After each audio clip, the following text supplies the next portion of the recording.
So Andor is giving us a new look at the way the prison system works within the Galactic Empire and the way it functions, and it's fairly different from what we've seen in the past, so I figured today we could take a closer look at the way the Imperial Prison system actually works and how it's really functioning.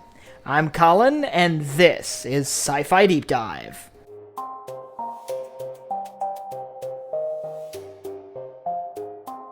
Remember, if you enjoyed this video, to head down below and hit that subscribe button. So Andor has shown us a good look at the Narkina 5 Imperial Factory facility, which is one of the prison facilities scattered across the galaxy used by the Galactic Empire. This one in particular is a manufacturing facility, however there are likely a bunch of different facilities that fill different roles. This factors into a much larger prison system within the Galactic Empire, which is heavily reliant on forced labor for manufacturing, and we see this a lot in Star Wars. This has actually been around since one of the first lines in A New Hope, where C-3PO is worried he'll be sent to the spice mines of Kessel, which are actually an Imperial prison mining facility, at least for a good portion of their history. So how exactly does all this work, and how is this managed? Well, let's just dive right into that. So it shouldn't be a surprise to anyone that the Empire uses a lot of forced labor. Anyone interned or imprisoned by the Galactic Empire can expect to be put to work in some way, shape, or form. Very few people were allowed to just sit in a cell all day. Whether that work was backbreaking work in a mine deep in a spice-rich world, or helping on a manufacturing line producing Imperial war equipment,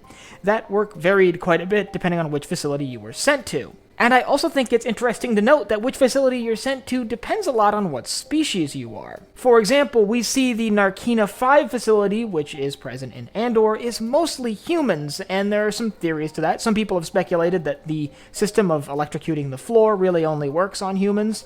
Others have speculated that this work is just best suited for humans, and species with other sort of physical attributes would be more useful in other types of labor. For example, the spice mines of Kessel, when they're under the operation of the Galactic Empire following the events of Solo, a Star Wars story, we see them manned almost entirely by Wookiee slaves and prisoners. This is likely because Wookiees have a greater physical strength, and that allows them to more efficiently and more effectively mine large quantities of spice. We see similarly Wookiees and other more physically capable species deployed to work on the Death Star during its phases of construction. That once again comes down to those species' increased ability to carry out backbreaking manual labor and lift and move large quantities of material. However, it does seem like when we're looking at assembly line or production line facilities utilized by the Galactic Empire that are manned by forced labor, that they're mostly using humans. If we look, for example, at facilities on Lothal for manufacturing TIE fighters, those were manned entirely by humans. And, like I said, the Narkina 5 facility seems to be manned entirely by humans. So how does this play into the Empire as a whole? Well, that's kind of interesting. The Empire tends to use a lot of forced labor in their manufacturing techniques. Many major Imperial projects, things like the Death Star, were constructed almost entirely by either interned prisoners or slaves. We see this in both canon and legends. The Death Star was constructed by either a team of Geonosians during the first few years, or Wookiee slaves through its later years, or in legends, I think it was Wookiees the entire time. But on top of that, we know that most of the military hardware deployed by the Empire is manufactured in facilities like this that were likely manned almost entirely by slave labor forces or interned prisoners. For example, we know that a lot of Imperial TIE fighters are manufactured at facilities that made extensive use of forced labor. However, there is a pretty key flaw with this, and it comes from the slow decline of the Galactic Empire during its final years. As the Galactic Empire starts to fail and starts to falter, especially after Palpatine's death at the Battle of Endor, prison riots become more and more common as people, sensing weakness in the Galactic Empire, may move to overthrow their captors, especially if these Imperial prisons are being undermanned as more and more people are needed for the war effort against the Rebel Alliance. This would result in more prison riots and inevitably some successful ones, which would cause the shutdown of production facilities.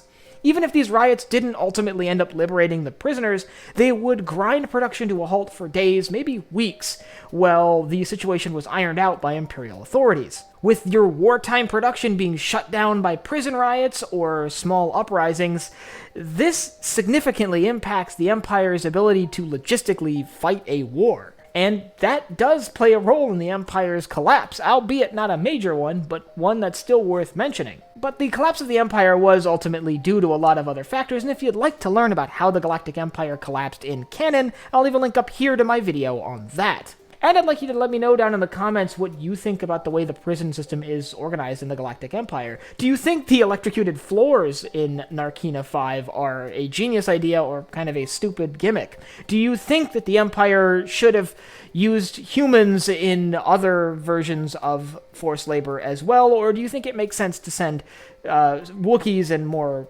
physically capable species to do heavy manual labor, and humans to things like assembly lines? And if you have anything else you'd like to see me cover in Star Wars, leave it down below in the comments. Last but not least, if you enjoyed this video, head down below, hit the like button, the subscribe button, and the bell icon so you get notified when I upload new videos. So for Sci-Fi Deep Dive, I'm Colin, and I will see you next time.